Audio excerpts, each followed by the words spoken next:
Hello दोस्तों, आप सभी का स्वागत है सुरेंद्र मैथ 4.0 के यूट्यूब चैनल में। आज के इस वीडियो में दोस्तों हम लोग जो है रोजगार विद अंकित की जो जीएस की सुधा बुक आई है दोस्तों, ये जो बहुत ही अच्छी बुक है। इसमें हम लोग जो है जीव विज्ञान का जो है पाठ करने वाले हैं। तो चलिए स्टार्ट कर लेते हैं। पहला जो जीव विज्ञान में जो पॉइंट है यहाँ पे लिखा हुआ है, जीव विज्ञान का जो सामान्य परिचय है सभी जो है हम लोग सबसे पहले पढ़ेंगे। तो जीव विज्ञान यानी बायोलॉजी विज्ञान की वह शाखा है जो जीवों के अध्ययन पर केंद्रित है। इसमें जो है जीवों की संरचना, कार्य, विकास, उत्पत्ति और पारिस्थितिकी संबंधों का विस्तृत अध्ययन शामिल है। जीव विज्ञान विभिन्न स्तरों पर जीवन का जो है विश्लेषण करता है, जैसे कि आणविक और कोशिकीय स्तर से लेकर संपूर्ण जीव और पारिस्थितिकी तंत्र तक। अगला पॉइंट है, जीव विज्ञान के क्षेत्र में अरस्तु ने जो है जीवों का जो है व्यवस्थित अध्ययन किया है। उन्होंने जीवों की संरचना, कार्यप्रणाली तथा वर्गीकरण पर विस्तृत शोध किया है। हिस्टोरिया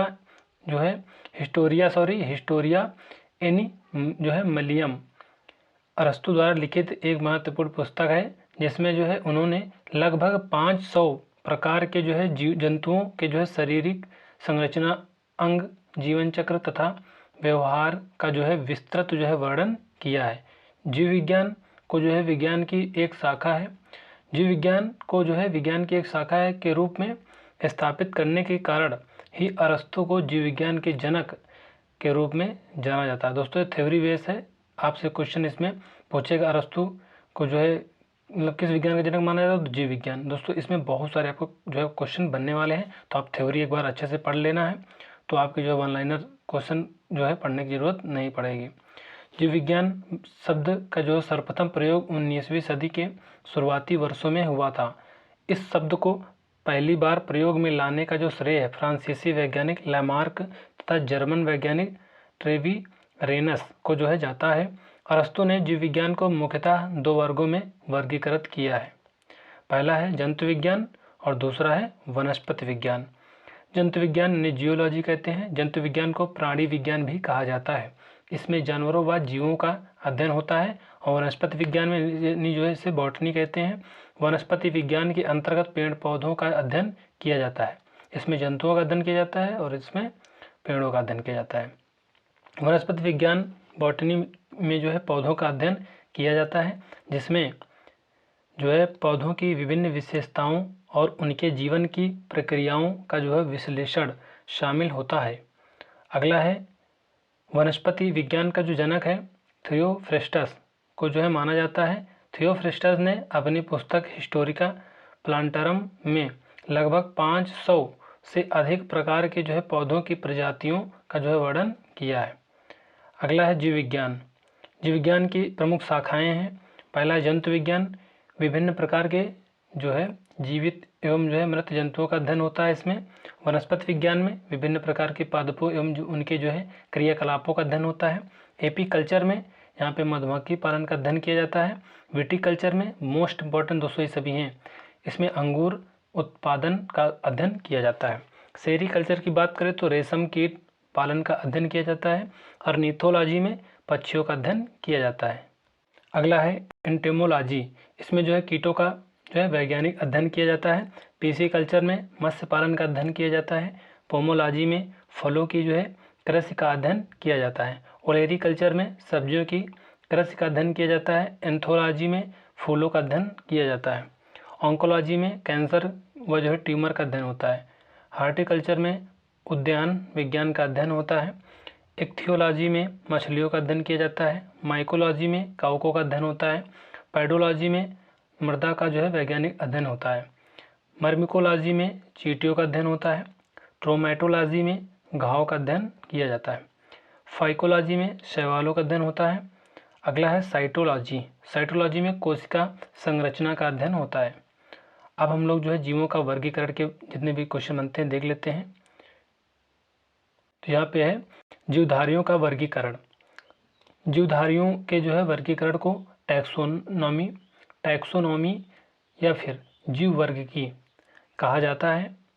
टैक्सोनॉमी जीव विज्ञान की वह शाखा है जो जीवों को उनके विशेष लक्षणों, संरचना, विकास क्रम और अन्य गुणधर्मों के आधार पर अलग अलग श्रेणियों में विभाजित और नामांकित करती है। जीवधारियों के जो है नामकरण की पद्धति टैक्सोनॉमी के जो जनक हैं स्वीडिश वनस्पति शास्त्री और चिकित्सक कैरोलस लिनियस माने जाते हैं। लिनियस ने अपनी पुस्तक जिनेरा प्लांटेरम, जिसे सिस्टेमस नेचुरी या फिर क्लासेस जो है प्लांटेरम एवं जो है फिलोसोफिया बॉटेनिका में जो है जीवधारियों के वर्गीकरण पर विस्तृत रूप से चर्चा की है। अगला है सिस्टेमा नेचुरी पुस्तक में लिनियस ने संपूर्ण जीवधारियों को दो भागों में वर्गीकृत किया है, पादप जगत और दूसरा है जंतु जगत, प्लांट किंगडम, एनिमल किंगडम। इस वर्गीकरण प्रणाली के जो है शुरू होने से ही आधुनिक वर्गीकरण प्रणाली की नींव पड़ी, जिसके फलस्वरूप कैरोलस लिनियस को जो है वर्गीकी का पिता कहा जाता है। दोस्तों अभी तक हम लोगों ने वन लाइनर पढ़े थे, लेकिन अब हम लोग जो है थ्योरी पढ़ लेंगे, तो अब इससे बाहर एक क्वेश्चन नहीं मिलेगा। थ्योरी में सारे क्वेश्चन जो है कवर हो जाते हैं। जीवों के नामकरण की द्विनाम पद्धति, कैरोलस लिनियस ने वर्ष जो है 1753 में जीवों के नामकरण की द्विनाम पद्धति, वेरी इंपॉर्टेंट है, को प्रचलित किया था। कैरोलस लिनियस ने 1753 में जीवों के नामकरण की द्विनाम पद्धति का प्रचलित किया था नाम। द्विनाम पद्धति के अनुसार प्रत्येक जीवधारी का नाम लैटिन भाषा के दो शब्दों के युग्म से बनता है। प्रथम शब्द को जो है वंश नाम और द्वितीय शब्द को जाति नाम कहा जाता है। अगला पॉइंट है वंश तथा जाति के नाम के जो है पश्चात उस वर्ग की विध का नाम लिखा जाता है जिसने सबसे पहले उस जाति को खोजकर उसे वर्तमान नाम प्रदान किया। उदाहरण देख लेते हैं। मानव का वैज्ञानिक नाम होमो सेपियंस लिन है। होमो जो है उस वंश का नाम है जिसकी एक जाति सेपियंस है। लिन शब्द लेनियस शब्द का जो है संक्षिप्त रूप है, जिसका अर्थ है इस जाति को सर्वप्रथम लिनियस ने होमो सेपियंस नाम दिया था। यहाँ पे नाम दिए गए हैं। मनुष्य का होमो सेपियंस होता है और जो है वैज्ञानिक नाम, और मेढक का होता है राना टिगरेना, बिल्ली का होता है फेलिस डोमेस्टिका, कुत्ता का होता है दोस्तों यहाँ पे कैनिस लूपस फेमिलियर्स। अगला है काऊ का हो जाएगा बोस इंडिकस, मक्खी का होता है जो है मस्का डोमेस्टिका। दोस्तों थोड़ा सा उच्चारण में जो है वो हो जाए तो आप मैनेज कर लेना, क्योंकि इसके पढ़ने के तरीके भी चेंज हो सकता है। मैंगो का हो जाएगा जो है मैगीफेरा इंडिका, इंडिका भी बोलते हैं यहाँ इंडिका। धान ओरिजा सत्तीवा। अगला है गेहूँ टिटिकम जो है एस्टिवम। मटर का हो जाएगा पशम सत्तिवम। अगला है चना का हो जाएगा सीसर अरिस्टिनम, और मधुमक्खी का हो जाएगा एपिस जो है मेलिफेरा। रेशम के कीट का हो जाएगा बॉम बैक्स मोरी। अमीबा का हो जाएगा अमीबो प्रोटियस। तिलचट्टा का हो जाएगा पेरी प्लांटेंटा अमेरिकना हो जाएगा दोस्तों। गोलक्रमी का हो जाएगा एस कारेस लम्बरिकोडियस। दोस्तों थोड़ा सा डिफिकल्ट नाम है, आप मैनेज कर लेना अपने आप से देख करके। केचुआ हो जाएगा एलम ब्रेकस और टेरेस्टेरिस। अगला है यहाँ पॉइंट है सन 1969 में R.H. विटेकर परंपरागत प्रणाली के स्थान पर 5 जगत प्रणाली लेकर आए हैं। जीवधारियों का जो है 5 जगत वर्गीकरण दिया गया है। जैसे कि पहला यहाँ पे है, तो यहाँ पे मोनेरा है, आप इसका चित्र भी देख रहे होंगे यहाँ पे। और विशेषता की बात करें तो कोशिका प्रकार यानी विवरण की बात करें तो यहाँ पे प्रोकैरियोटिक बिना जो है स्पष्ट न्यूक्लियस होता है। कोशिकीय संगठन की बात करें तो एक कोशिकीय होता है मोनेरा। और पोषण विधि की बात करें तो स्वपोषी, रसायन संश्लेषी एवं प्रकाश संश्लेषी होता है, या परपोषी होता है, मृतपोषी एवं परजीवी कहते हैं इसे परपोषी को, और स्वपोषी को रसायन संश्लेषी एवं प्रकाश संश्लेषी कहते हैं। कोशिका भित्ति की बात करें तो इसमें उपस्थित होती है मोनेरा में, और इसे जो है पेप्टिडोग्लाइकेन से बनी होती है कोशिका भित्ति। प्रजनन की बात करें तो इसमें अलैंगिक होता है। उदाहरण के लिए जैसे बैक्टीरिया हो गया, साइनोबैक्टीरिया हो गया, इसे जो है नील हरित शैवाल भी कहते हैं। दूसरा वर्ग है प्रोटिस्टा। प्रोटिस्टा की जो विशेषता क्या होती है, तो यहाँ पे कोशिका प्रकार की बात करें तो ये यूकैरियोटिक होती है, संगठित न्यूक्लियस होता है इसमें। कोशिकीय संगठन की बात करें तो एक कोशिकीय होती है, और पोषण विधि की बात करें तो स्वपोषी होती है और परपोषी या फिर मिश्रित होती है। कोशिका भित्ति इसमें कुछ में होती है। प्रजनन अलैंगिक होता है इसमें, कुछ लैंगिक भी होते हैं। उदाहरण की बात करें तो जैसे अमीबा हो गया, पैरामीशियम हो गया, यूग्लिना हो गया, ये सभी जो है किस मतलब वर्ग में आते हैं, प्रोटिस्टा वर्ग में आते हैं। अगला है फंजाई। फंजाई की जो विशेषताएं देख लेते हैं, विवरण देख लेते हैं। तो कोशिका प्रकार इसमें किस तरह रहती है, तो यूकैरियोटिक रहती है। कोशिकीय संगठन की बात करें तो अधिकतर बहुकोशिकीय यानी यीस्ट और एक कोशिकीय होता है।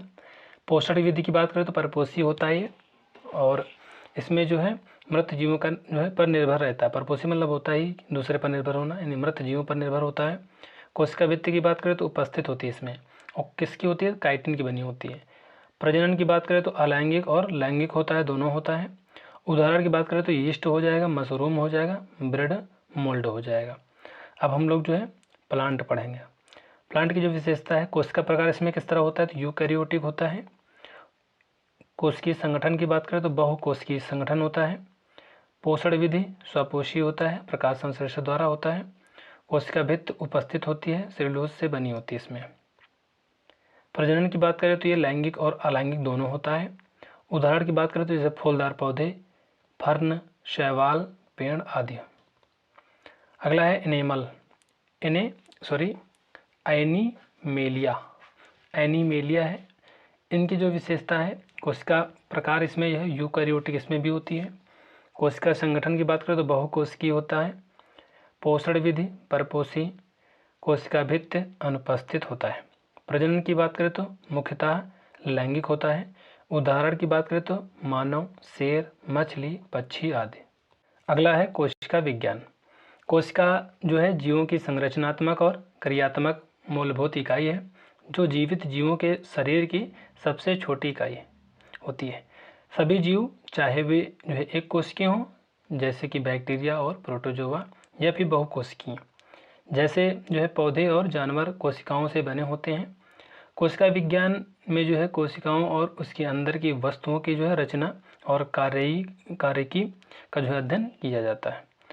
अगला है जो है कोशिका की जो है खोज। कोशिका की जो खोज है, एक ब्रिटिश जो है वनस्पति शास्त्री रॉबर्ट हुक ने 1665 में जो है किया था। स्वयं के द्वारा जो है निर्मित सूक्ष्मदर्शी का जो उपयोग करके कार्क के एक जो है पतली काट में अनेक सूक्ष्म मोटी भित्ति वाली मधुमक्खी के छत्ते समान जो है कोठरियाँ देखी थी। इन जो है छोटी कोठरियों को जो है रॉबर्ट हुक ने कोसा यानी सेल नाम दिया था। कोसा यानी सेल शब्द जो है लैटिन भाषा से लिया गया है, जिसका अर्थ है एक सूक्ष्म कक्ष। अगला है रॉबर्ट हुक की जो प्रसिद्ध पुस्तक माइक्रोग्राफिया में जो है उनका जो यह अध्ययन प्रकाशित है।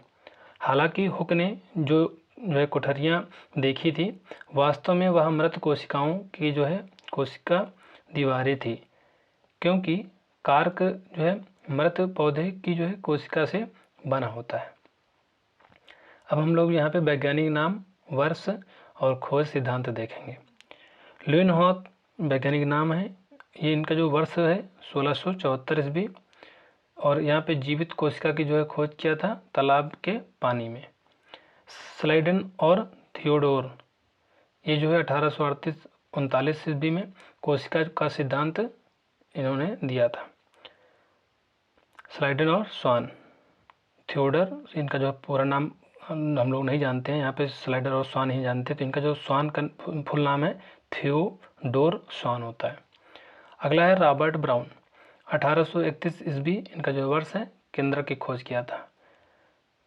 डुजार्डिन ये 1835 ईस्वी में जीवद्रव्य की खोज किया। पुरकिंजे 1839 ईस्वी में कोशिका के अंदर पाए जाने वाले अर्ध तरल दानेदार सजीव पदार्थ को जो है प्रोटोप्लाज्मा या जीवद्रव्य का जो है नाम दिया।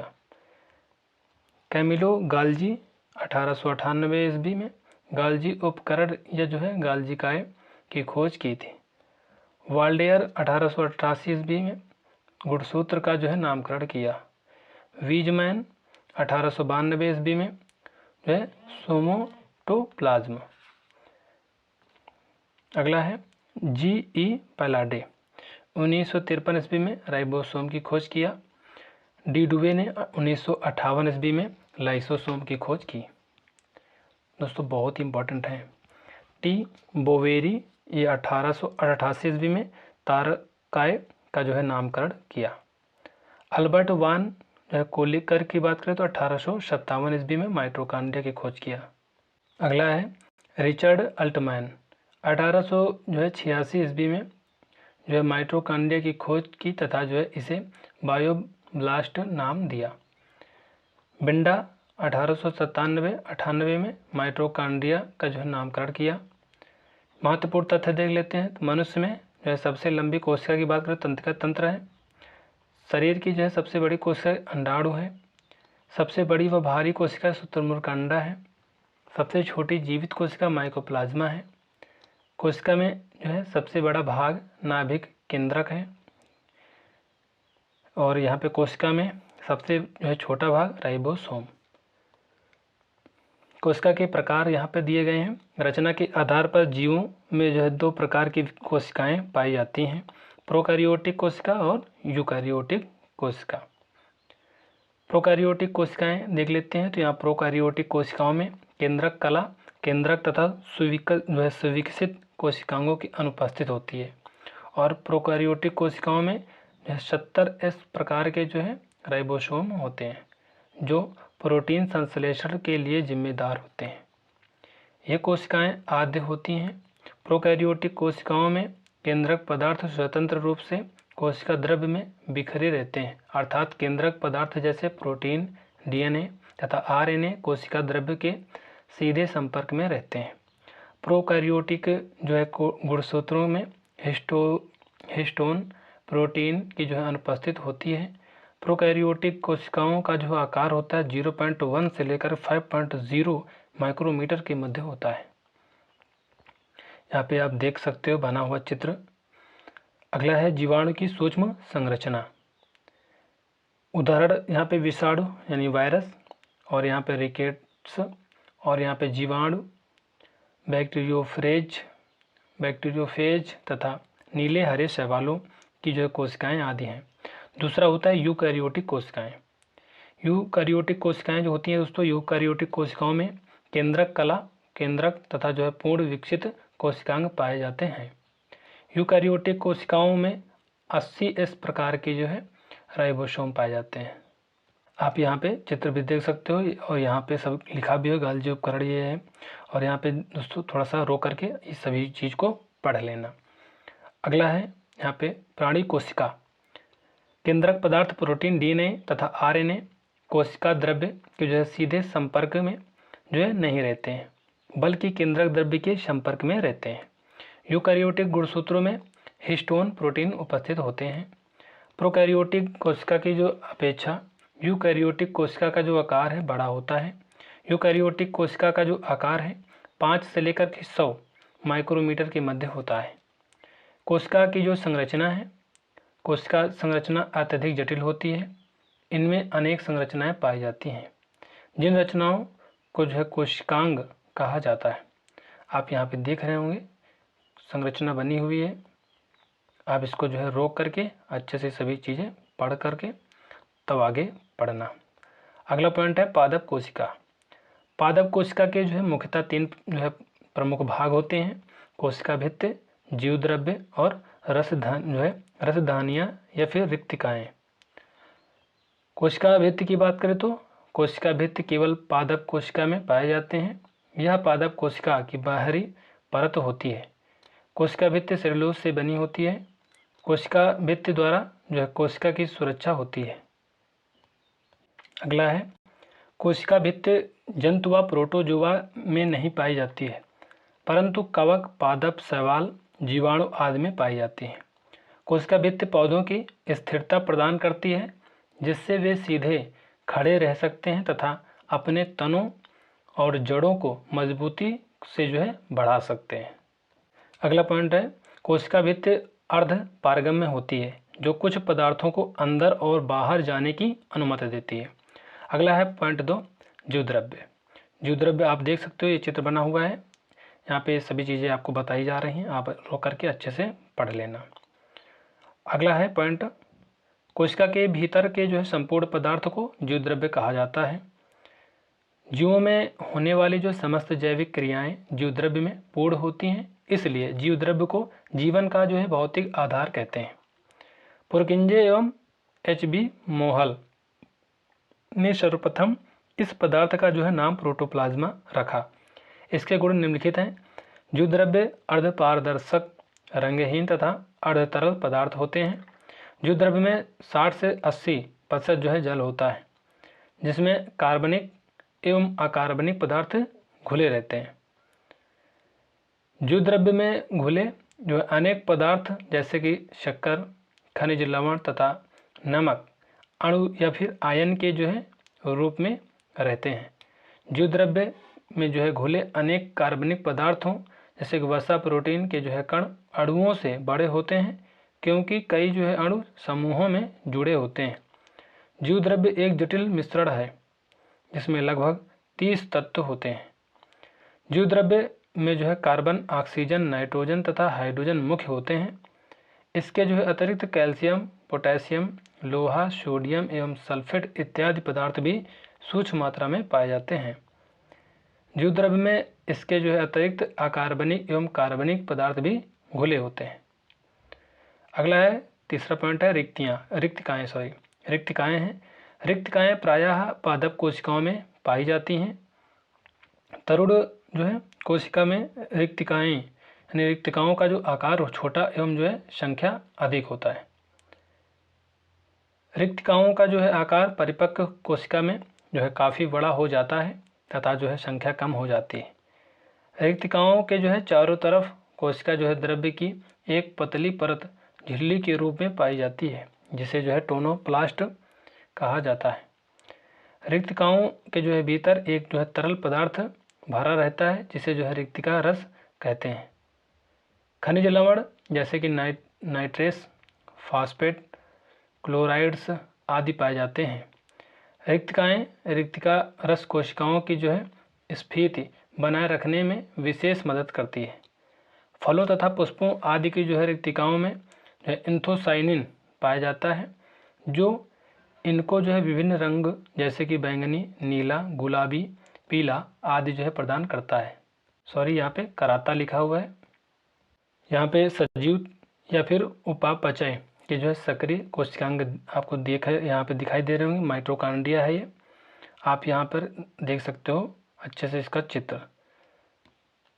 अगला है माइटोकॉन्ड्रिया की जो खोज है सबसे पहले जो है कोलिकर ने की थी। बाद में जो है अल्टीमन नामक वैज्ञानिक ने 1886 ईस्वी में माइटोकॉन्ड्रिया का नाम बायो जो है ब्लाट्स रखा। बेंडा ने इसे जो है माइटोकॉन्ड्रिया नाम दिया। माइटोकॉन्ड्रिया कोशिका द्रव्य में जो है बिखरी रहती है।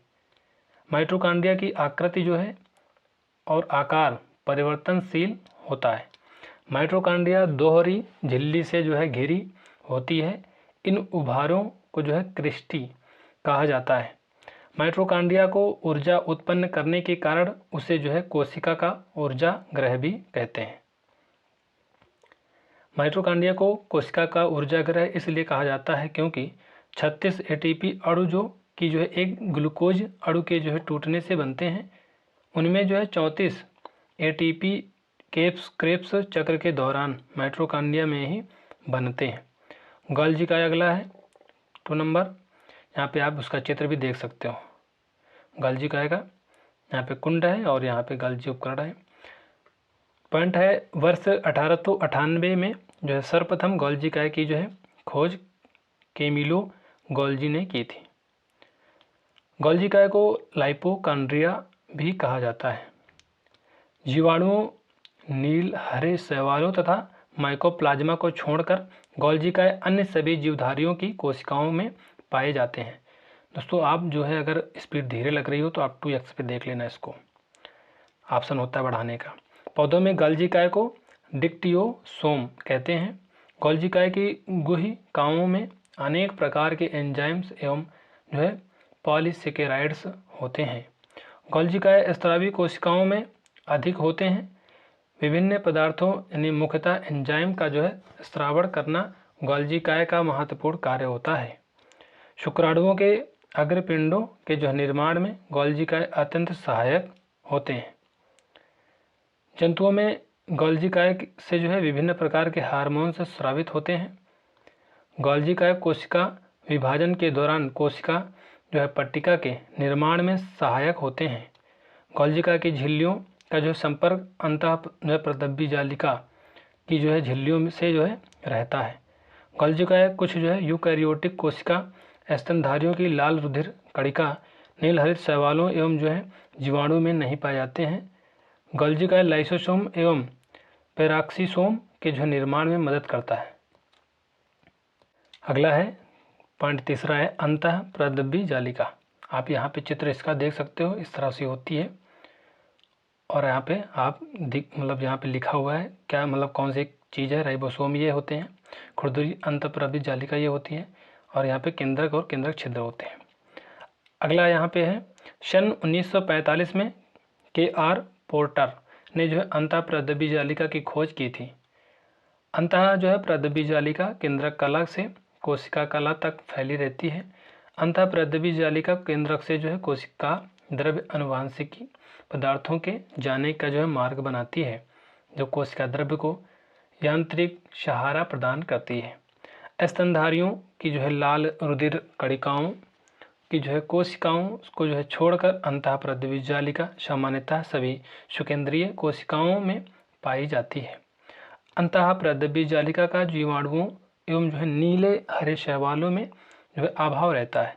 यह लाइपोप्रोटीन्स की जो है दोहरी इकाई झिल्ली से बनी होती है। जंतु एवं पादप कोशिका के जो है कोशिका द्रव्य में जो है अत्यंत सूक्ष्म झिल्लीदार जो है शाखित अनियमित जो है नलिकाओं का जो है घना जाल होता है।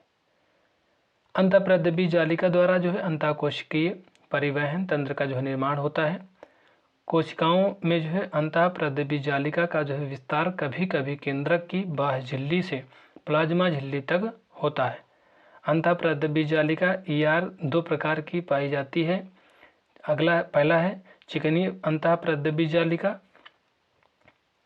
यहाँ पे इस प्रकार की जो है अंतःप्रदब्बी जालिका जो है झिल्ली अत्यंत चिकनी होती है। चिकनी अंतःप्रदब्बी जो है जालिका की सतह पर राइबोसोम नहीं पाए जाते हैं। चिकनी अंतःप्रदब्बी जालिका वसा तथा जो है कोलेस्ट्रॉल संश्लेषण में भाग लेती है। दूसरा है खुरदुरी अंतःप्रदब्बी जालिका। खुरदुरी अंतःप्रदब्बी जालिका की जो है बाहरी झिल्ली के ऊपर छोटे छोटे कण पाए जाते हैं जिन्हें राइबोसोम कहा जाता है। प्रोटीन संश्लेषण के लिए जो है खुरदुरी अंतःप्रदब्बी जालिका उत्तरदायी होती है। खुरदुरी जो है अंतःप्रदब्बी जालिका प्रोटीन संश्लेषण में सहायक होते हैं। कोशिका विभाजन के समय या जो है कोशिका प्लेट तथा जो है केंद्रक झिल्ली के निर्माण में भाग लेती है, जिसके जो है फलस्वरूप ही कोशिका का जो है सतही क्षेत्र काफ़ी बढ़ जाता है। अगला नंबर है 4 राइबोसोम। राइबोसोम जंतु कोशिका तथा जो है पादप कोशिका दोनों में पाया जाता है।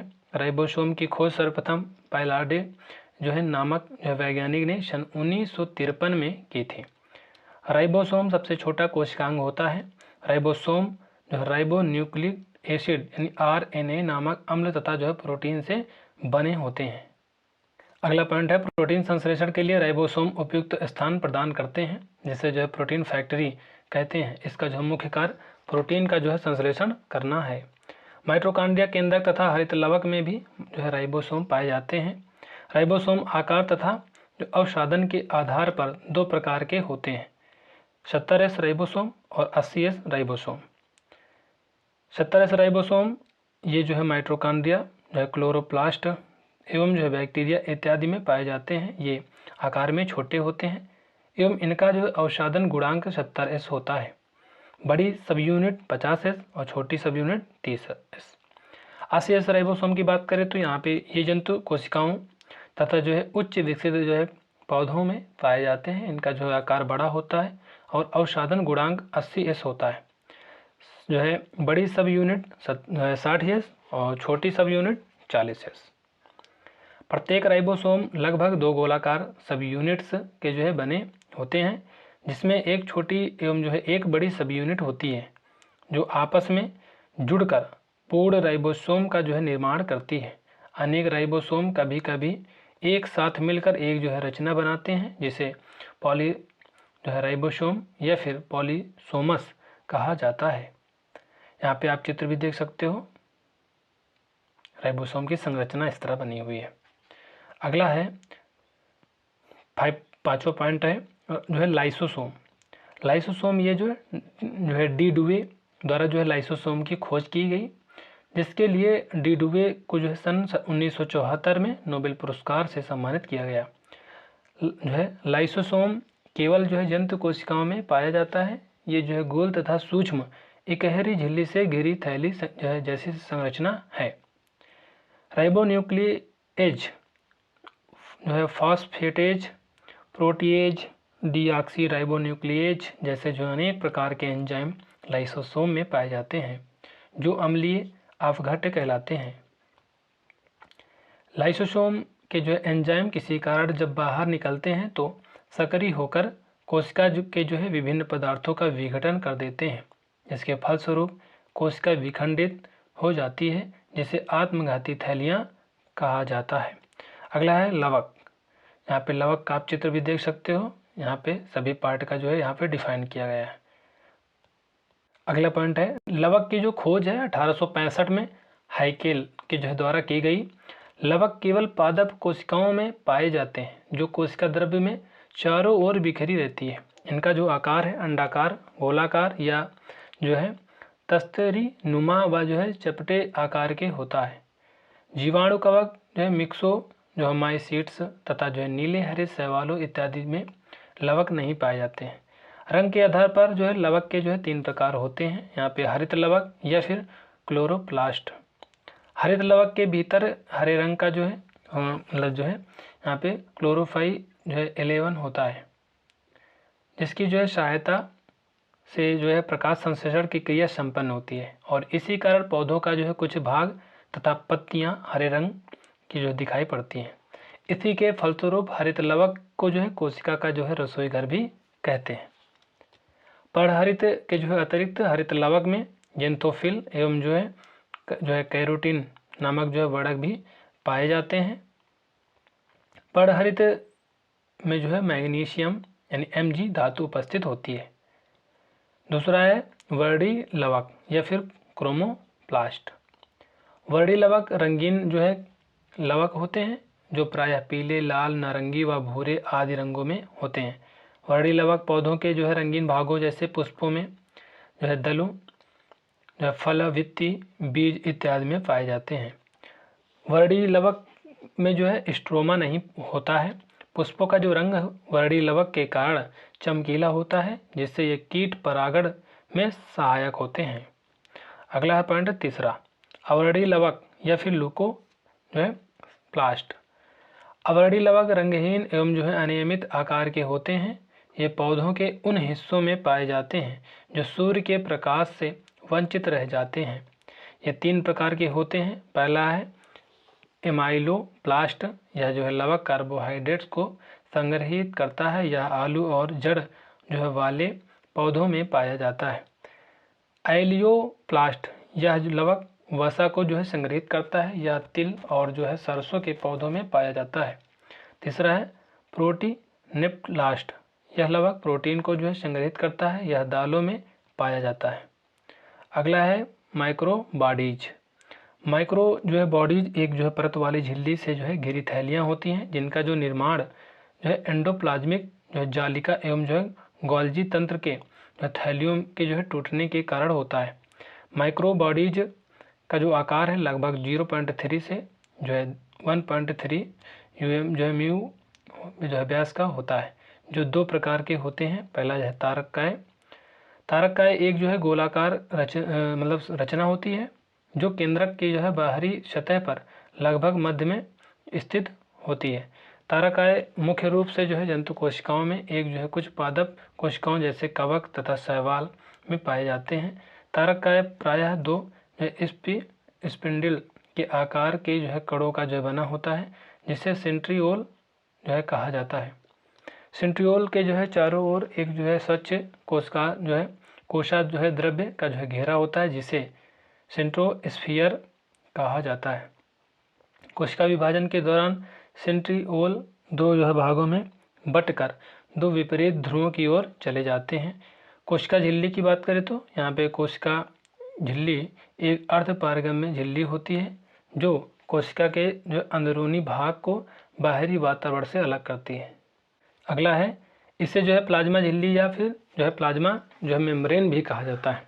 यह अगला पॉइंट है, यह जो है फास्फोलिपिड जो है द्विस्तर और प्रोटीन से बनी होती है। कोशिका झिल्ली का जो ढांचा होता है द्रव मोज़ेक मॉडल पर जो है आधारित है। यह चयनात्मक रूप से जो है पदार्थों को अंदर बाहर जाने देती है। यह सक्रिय और निष्क्रिय दोनों प्रकार के परिवहन को नियंत्रित करती है। इसमें जो है रिसेप्टर प्रोटीन बाहरी संकेतों को पहचानने का जो है कार्य करते हैं। यह कोशिका की जो है आकृति बनाए रखने और उसे सहारा देने में मदद करती है। यह कोशिकाओं के जो है बीच संचार में जो है सहायता करती है। पादप कोशिकाओं में यह कोशिका भित्ति के अंदर स्थित होती है।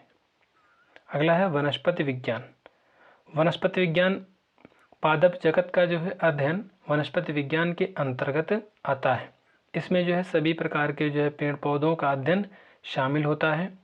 जीवों के आधुनिक वर्गीकरण के जो अनुसार जीवमंडल के जो सभी बहुकोशिकीय जो ससीम केंद्रकी प्रकाश संश्लेषी स्वपोषी तथा जो है उत्पादक जीवों को जो है पादप जगत के अंतर्गत रखा गया है। पादप जगत में लगभग 3.5 लाख जीवों को जो है अब तक जो है सम्मिलित किया जा चुका है। पहला है थियोफ्रेस्टस को जो है वनस्पति विज्ञान का जो है पिता कहा जाता है। आधुनिक वर्गीकरण के आधार पर पादप जगत को निम्नलिखित ढंग से जो है बांटा गया है। यहाँ पे आप देख सकते हो पादप जगत वर्गीकरण यहाँ पे बताया गया है। अपुष्पोद्भिद जिसमें फूल नहीं होते हैं और पुष्पोद्भिद वर्ग जिसमें फूल होते हैं। इसमें क्या होता है, थैलोफाइटा, ब्रायोफाइटा, ट्रेडोफाइटा, यहाँ पे नग्नबीजी या फिर अनावृत्तबीजी यहाँ पे, और आवृत्तबीजी यहाँ पे दो प्रकार के होते हैं, एक बीजपत्री और द्विबीजपत्री। और इसमें होता है शैवाल, जीवाणु, कवक, थैलोफाइटा में 3 पार्ट में बांटते हैं। अगला है शैवालों का प्रकार दिया गया है और यहाँ पे साधारण नाम दिए गए हैं, प्रमुख वर्णक दिया गया है। तो यहाँ पे देख लेते हैं हम लोग। थोड़ा सा दोस्तों ये छोटा है, आप मैनेज कर लेना। थोड़ा सा बहुत बड़ा पेज है, इसमें एक ही पेज में इसको बताया गया है। तो आप यहाँ पे देख सकते हो शैवालों का जो प्रकार है, यहाँ पे साधारण नाम हरे शैवाल है। और यहाँ प्रमुख वर्णक की बात करें तो क्लोरोफिल AB, और संचित भोज्य पदार्थ स्टार्च है। और कोशिका भित्ति की बात करें तो सेलुलोज की बनी होती है। और आवास की बात करें तो लवणीय जल जो है अलवण जल। यहाँ पे छवि चित्र भी देख सकते हो इसका। अगला है जो है रोडोफाइसी, ये जो है साधारण नाम इसका जो है लाल शैवाल कहते हैं इसको। यहाँ पे हरा शैवाल था, यहाँ पे लाल शैवाल कहते हैं रोडोफाइसी को। क्लोरोफिल AD जो है फाइको एरिथ्रिन, इसका जो है प्रमुख वर्णक है यानी रंग है। और इसका जो भोज्य पदार्थ है जो फ्लोरिडियन स्टार्च है। और कोशिका भित्ति की बात करें तो सेलुलोज की बनी होती है इसमें। और यहाँ पे आवास की बात करें तो अधिकांश लवणीय जल में, कुछ जो है अवलवणीय जल में जो है अलवणीय जल में होता है, जैसे यहाँ पे आप चित्र देख सकते हो। फियोफाइसी, यहाँ पे भूरे शैवाल भी होता है, यानी दोस्तों जैसे हम लोग काई बोलते हैं ना, वही सवाल, कहीं हरा होता कहीं लाल होता कहीं भूरा होता, वही सब पढ़ रहे हैं हम लोग। तो यहाँ पे क्लोरोफिल AC जो है फ्यूकोजैंथ्री जो है जैंथिन। यहाँ पे संचित भोज्य पदार्थ की बात करें तो मैनिटोल जो है लैमिनेरिन, सेलुलोज और जो है एलिजिन की बनी होती है। यहाँ पे भित्ति, कोशिका भित्ति, और यह अलवण जल और लवणीय जल में होता है। यहाँ पे आप इसका चित्र भी देख सकते हो। अब यहाँ पे दोस्तों हम लोग जो है थोड़ा सा देख लेते हैं अपुष्पोद्भिद वर्ग, यानी जिसमें जो है इन पौधों में फूल व बीज नहीं होते हैं। नाम ही है दोस्तों अपुष्पोद्भिद। वे अपुष्पोद्भिद कहलाते हैं। ऐसे पौधे बीज या पुष्पों के बजाय जो है बीजाणुओं के माध्यम से जो है प्रजनन करते हैं। पहला है थैलोफाइटा। थैलोफाइटा में शैवाल यानी एल्गी, जीवाणु, बैक्टीरिया एवं जो है कवक, फंगी का जो अध्ययन किया जाता है। जड़, पत्ती एवं तना के रूप में थैलोफाइटा का जो शरीर विभाजित नहीं रहता है। थैलोफाइटा एक जो है थैलस के रूप में रहता है, जिसके जो है फलस्वरूप इसे थैलोफाइटा कहते हैं। शैवाल की बात करें तो वनस्पति विज्ञान की वह शाखा जिसमें जो है शैवालों का अध्ययन किया जाता है उसे फाइकोलॉजी कहते हैं। पादप जगत का जो है सबसे जो है सरल जलीय जीव शैवाल या फिर एल्गी है, जो भोजन का जो निर्माण प्रकाश संश्लेषण क्रिया द्वारा जो है करता है। प्रायः शैवाल संवहन ऊतक, पर्णहरित युक्त, आत्मपोषी, भ्रूण रहित तथा जो सेलुलोज भित्ति जो है वाले होते हैं। शैवाल प्रकाश वाले जो है स्थानों जैसे कि ताजे जल, समुद्री जल, गर्म जल के जो है झरनों, कीचड़ तथा जो है नदी, तालाबों आदि में पाए जाते हैं। शैवाल में जो है खाद्य पदार्थ स्टार्च के रूप में उपस्थित रहता है। कुछ शैवालों में गति करने के लिए जो है फ्लैजिला पाया जाता है। चट्टानों पर जो है पाए जाने वाले शैवालों को जो है लिथोफाइट्स एवं जो बर्फ पर पाए जाने वाले शैवालों को जो क्रिप्टोफाइट्स कहा जाता है। शैवाल प्रायः सुकाए जो है सदृश होते हैं। शैवालों में पाए जाने वाले कुछ जो है प्रमुख लक्षण हैं। शैवालों का जो जननांग एक कोशिकीय होता है और निषेचन के जो है बाद कोई जो है भ्रूण नहीं बनता है। शैवालों में 3 प्रकार के जो है वर्णक पाए जाते हैं, लाल, हरा तथा जो है भूरा। 3 वर्णकों के आधार पर शैवालों को 3 प्रमुख भागों में विभाजित किया गया है।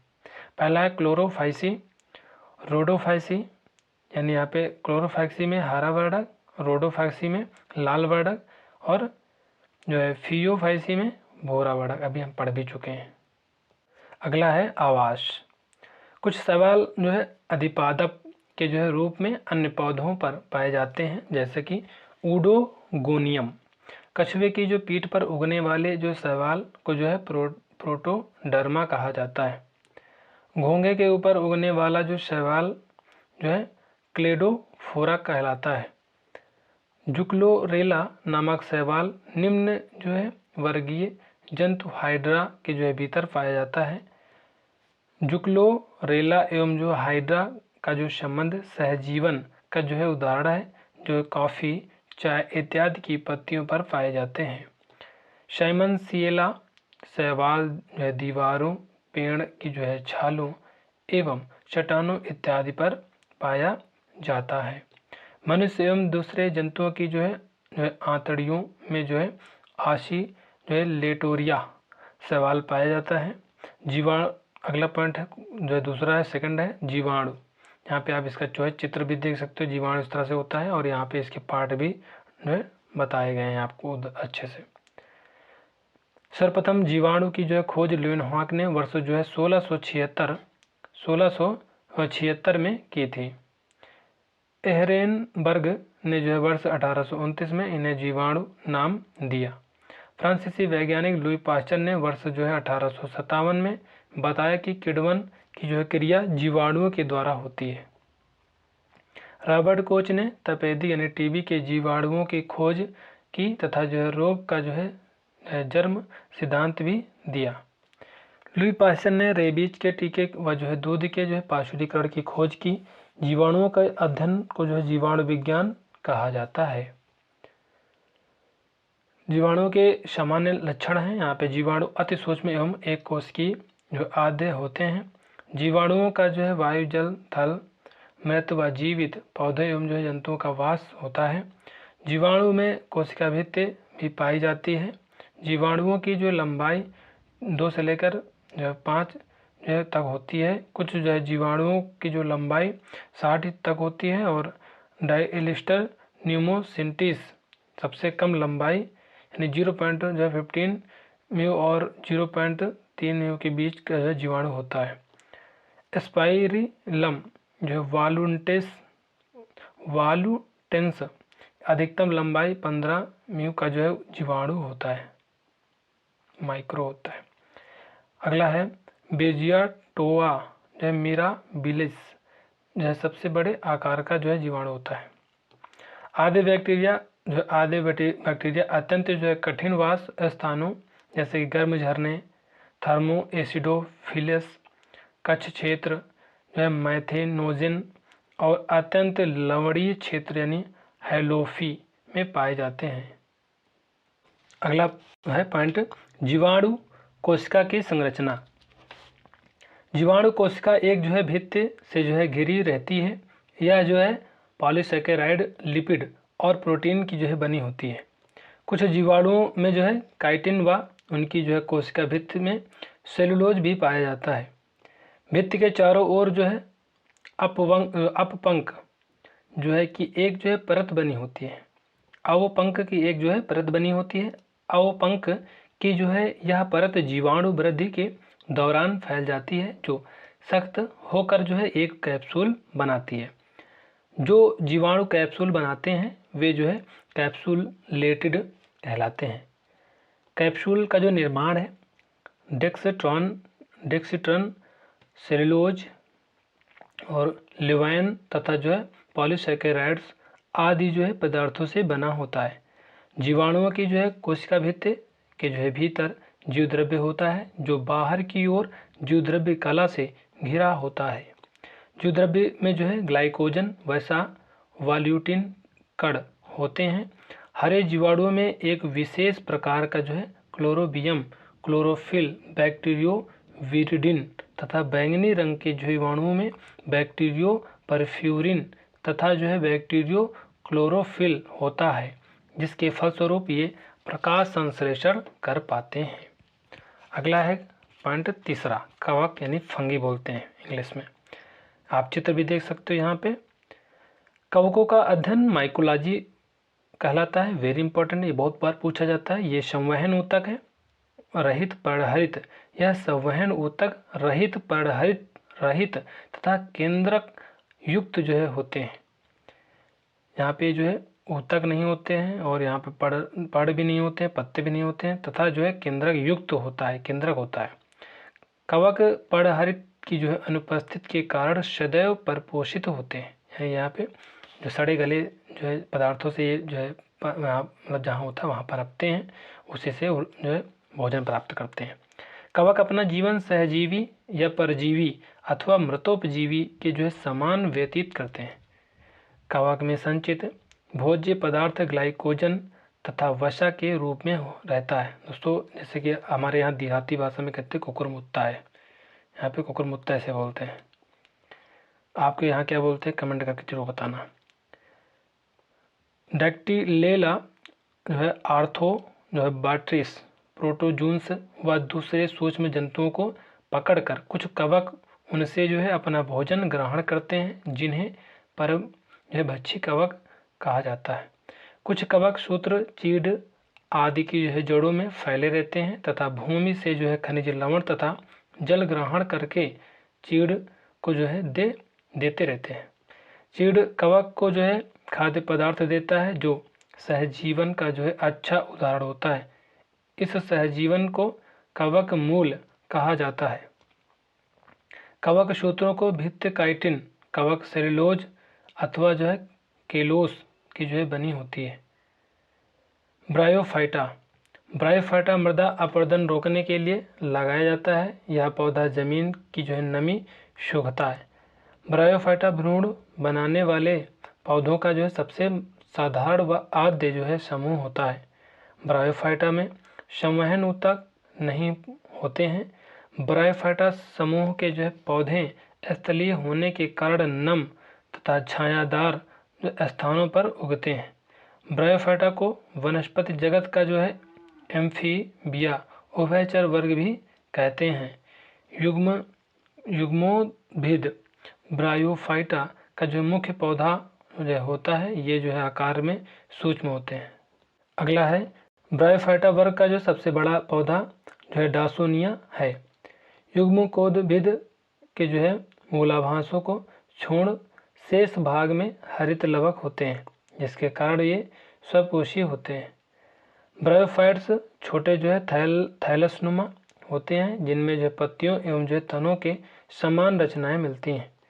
ब्रायोफाइटा में जो है जड़ें सदैव जो है अनुपस्थित होती हैं। परंतु जंतु की जो है तरह कई जो है रचनाएं थैलस के जो है अभ्यक्ष सतह से निकलती हैं, जिसे जो है मूलांग कहते हैं। मृदा से जो है खनिज लवणों का जो है अवशोषण करने तथा पौधों को जो है स्थिर रखने में ये जो है सहायता पहुंचाते हैं। ब्रायोफाइट्स में जो है पीढ़ी एकांतरण स्पष्ट रूप से पाया जाता है। ब्रायोफाइटा का जो आर्थिक महत्व, मृदा अपरदन को जो रोकने में ब्रायोफाइटा वर्ग के पौधे सहायता प्रदान करते हैं। ईंधन के रूप में जो है स्फेगनम जैसे जो है ब्रायोफाइट्स का जो है प्रयोग किया जाता है। एस्किमो जनजाति समुदाय चिराग में जो है बत्ती के स्थान पर जो है स्फेगनम का जो है प्रयोग करती है।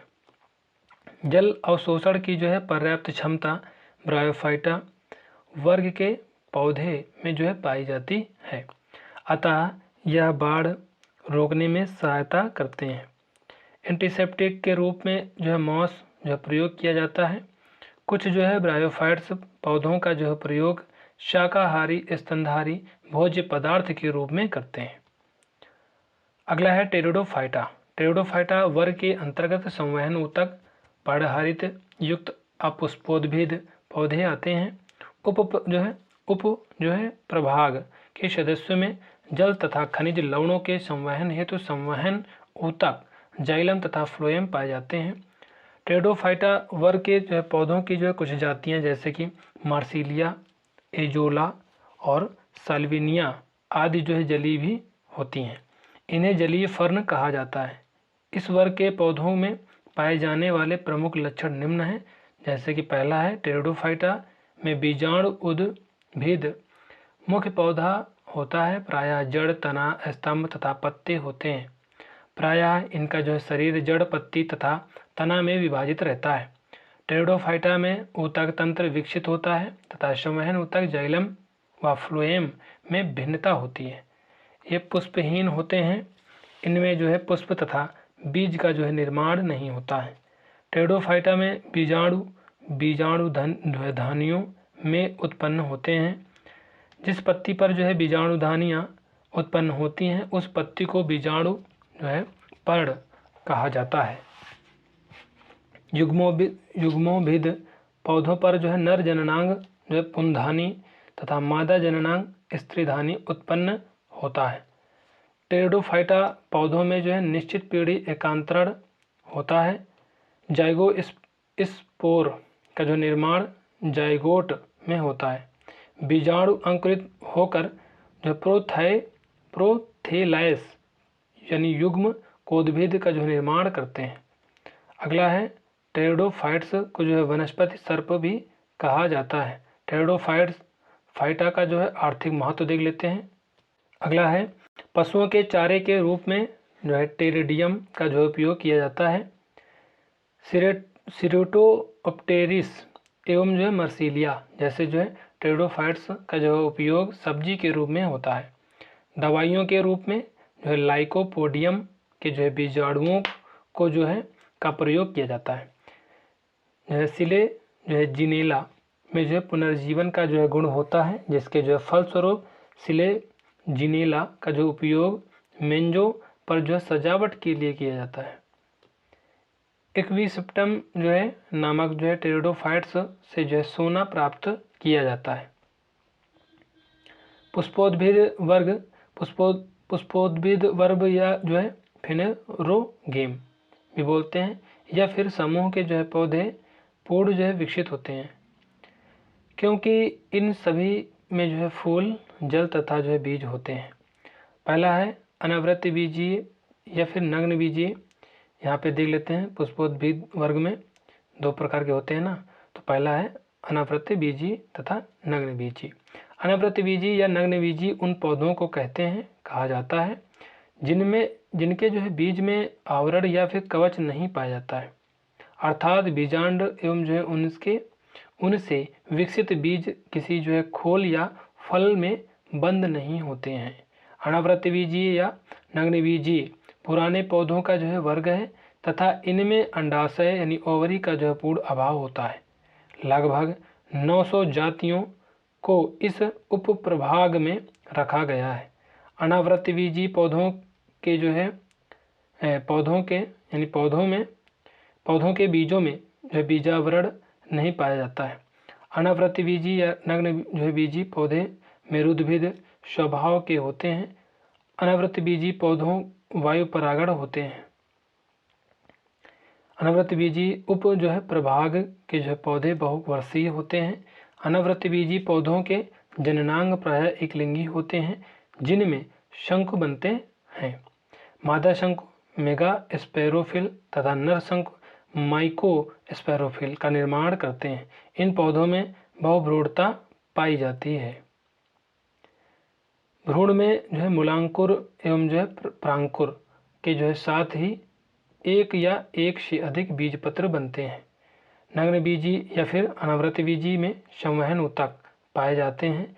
साइकस का अंडाणु तथा शुक्राणु सबसे बड़ा होता है, जो एक जिम्नोस्पर्म है। वनस्पति जगत का सबसे जो है ऊंचा पौधा सिकोया सेम्परविरेंस 120 मीटर ऊंचा इसी जगत में जो है आता है, जिसे जो है रेडवुड ऑफ कैलिफोर्निया कहते हैं। साइकस में जो है कॉस्ट जो है मेनोजाइलिक तथा जो है पाइनस में जो है पिक्नोजाइलिक होती है।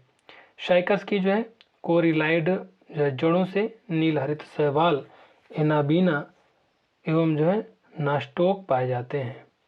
अब हम लोग जो है अनावृत बीजी या जो है नग्न बीजी का जो है आर्थिक महत्व देख लेते हैं। तो यहाँ पे साइकस के जो है तनों से मंड निकाल कर खाने वाला जो साबुनदाना बनाया जाता है, जिसके फलस्वरूप साइकस को सागोपाम कहते हैं।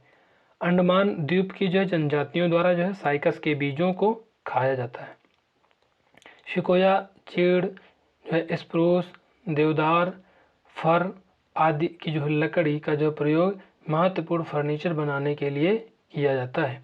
तारपीन का जो तेल चीड़ के जो है पेड़ से, सिट्रस तेल देवदार की लकड़ी से एवं जो है सिड्रस कॉस्ट तेल जो है जूनिपेरस की लकड़ी से प्राप्त होता है। चमड़ा तथा स्याही बनाने के लिए टेनिन का जो है प्रयोग किया जाता है। इफेड्रिन नामक जो है एल्केलाइड जो है इफेड्रा के रस से प्राप्त किया जाता है। दमा की बात करें तो दमा एवं खांसी के रोगों में दवा के रूप में इफेड्रिन का जो उपयोग किया जाता है। साइकस की पत्तियों से रस्सी तथा झाड़ू बनाई जाती है। दूसरा है आवृत्ति बीजी है। आवृत्ति बीजी है यहाँ पे, तो आप यहाँ पे इसका जो है चित्र भी देख सकते हो। आवृत्ति बीजी पौधे वे जो है पुष्पीय पौधे होते हैं, जिनमें जो है बीज सदैव फलों के अंदर बंद रहते हैं। इस वर्ग के पौधों को झाड़ियाँ, शाख तथा वृक्ष 3 प्रकार से विभाजित किया जाता है। आवृत्ति बीजी पौधों के जो है प्रमुख लक्षण निम्न प्रकार के हैं। यहाँ पे आवृत्ति बीजी पौधों का जो प्रजनन पुष्प में होता है। अगला है आवृत्ति बीजी जो है में दोहरे निषेचन की जो है क्रिया पाई जाती है। सामान्यतः आवृत्ति बीजी पौधे स्थलीय पौधे होते हैं, किंतु जो है कुछ पौधे जल में भी पाए जाते हैं। आवृत्ति बीजी पौधों का जो संवहन तंत्र बहुत अधिक विकसित होता है। आवृत्ति बीजी पौधे परजीवी, मृतोपजीवी, कीटभक्षी, सहजीवी एवं स्वपोषी के रूप में पाए जाते हैं। आवृत्ति बीजी पौधों को जो है 2 भागों में विभाजित किया गया है। एक जो है बीजपत्री, एक बीजपत्री पौधों के बीजों में केवल एक बीजपत्र पाया जाता है। एक बीजपत्री पौधों के जो है पुष्पों के भाग या उसके गुणांक होते हैं। एक बीजपत्री पौधों की जड़ें प्रायः अधिक विकसित नहीं हो पाती हैं। इन पौधों के संवहन जो है फूल में कैम्बियम नहीं पाया जाता है। अगला है एक बीजपत्री पौधों और उनके जो है कुल का नाम यहाँ पे देख लेते हैं। तो ये होता है, पहला है ग्रेमिनेसी, गेहूँ, मक्का, बांस, गन्ना, चावल, ज्वार, बाजरा, जौ और जई इत्यादि। और दूसरा है लिलिएसी, लहसुन, प्याज। तीसरा है पालमी, सुपारी, ताड़, नारियल, खजूर। द्विबीजपत्री पौधों के जो है बीजों में 2 बीजपत्र पाए जाते हैं। द्विबीजपत्री पौधों के जो है फूलों के भाग 4 या फिर 5 गुणांक में होते हैं। इन पौधों की पत्तियों के में जो है जालिकावत जो शिराविन्यास जो है पाया जाता है। द्विबीज जो पत्री के जो है संवहन यानी फूल में कैम्बियम पाए जाते हैं। द्विबीजपत्री में द्वितीयक वृद्धि होती है। द्विबीजपत्री का जो जड़ तंत्र अधिमूल तथा जो है उसकी शाखाओं जो है के साथ फैला रहता है। द्विबीजपत्री पौधे और उनके जो है कुल का नाम यहाँ पे दिया गया है। कृषि फेरी, मूली, सलजम, सरसों, मालवेसी, कपास, भिंडी, गुड़हल, ल्यूमिनोसी, बबूल, छुई-मुई, गुलमोहर, अशोक। अगला है कंपोजिट, सूरजमुखी, भृंगराज, गेंदा, कुसुम, डहेलिया इत्यादि। सोलेनेसी, आलू, मिर्च, बैंगन, टमाटर, धतूरा। कुकुर जो है बिटेसी, तरबूज, खरबूजा, टिंडा। और रिजेसी, सेब, बादाम, स्ट्रॉबेरी, नाशपाती। अगला है पादप जो है आकारिकी। पादप आकारिकी के जो है अंतर्गत पौधों की जो है बाह्य संरचना जैसे कि जड़, पुष्प, तना, पत्ती, फल आदि की रचना व उनके विकास का जो अध्ययन किया जाता है। मॉर्फोलॉजी यानी यानी आकार और लोगोस अध्ययन का जो संबंध शारीरिक जो है आकार के अध्ययन से है। पहला है आवृतबीजी पौधों में जो है प्रायः 2 भाग होते हैं, मूल जो है मूल तंत्र और प्रवाह तंत्र। मूल तंत्र में जड़ एवं उसकी जो है शाखाओं को जो सामूहिक रूप से मूल तंत्र कहा जाता है और प्रवाह तंत्र में पुष्प व पत्तियां, तना, तने की शाखाएं तथा फल आदि को सामूहिक रूप से प्रारोह तंत्र के रूप में जाना जाता है। कायिक अंग की बात करें तो कायिक अंग यहाँ पे जड़, तना तथा जो है पत्तियां होती हैं। प्रजननांग पुष्प की बात करें तो यहाँ पे पहला है जड़, पेड़ पौधों का वह भाग जो बीजों के अंकुरण के दौरान मूलांकुर से जो है निर्मित होकर जल तथा भूमि की तरफ बढ़ता है, जिसे जड़ कहा जाता है। जड़ें मृदा से पौधे या जो है पेड़ के लिए जल तथा खनिज, लवण व विभिन्न प्रकार के पोषक तत्वों को अवशोषित करती हैं। जड़ की विशेषताएं, जड़ों की जो है वृद्धि सदैव प्रकाश से जो है दूर भूमि के अंदर होती है। पहला है मूलगोप यानी रूट कैप के द्वारा जो है जड़ का जो है सिरा सुरक्षित रहता है। जड़ों पर जो है एक कोशिकीय रोम पाए जाते हैं। जड़ों पर जो है पर्व एवं पर्वसंधियां उपलब्ध नहीं होती हैं। जड़ों पर जो है पत्र तथा पुष्प कलिकाएं भी नहीं पाई जाती हैं, अतः जड़ें फूल, फल एवं पत्तियां धारण नहीं करती हैं। जड़ें सामान्यतः धनात्मक, गुरुत्वानुवर्ती एवं ऋणात्मक प्रकाशानुवर्ती होती हैं। धनात्मक जो है जलानुवर्ती होते हैं। जड़ों के प्रकार यहाँ पे आपको चित्र भी में बताया जा रहा है और यहाँ पे आपका है यह मूसला मूल है, तंतुर मूल है। सामान्यतः जड़ें 2 भागों में विभाजित होती हैं। मूसला जड़ पहला है। मूसला जड़ें जो है द्विबीजपत्री पौधों में जो है पाई जाती हैं। मूसला जड़ में जो है मूलांकर विकसित होकर एक जो है मुख्य जड़ का जो है निर्माण करता है। अब मूसला जड़ों के चारों ओर पार्श्व शाखाएं निकलती हैं, जिसे जो है द्वितीयक जड़ कहा जाता है।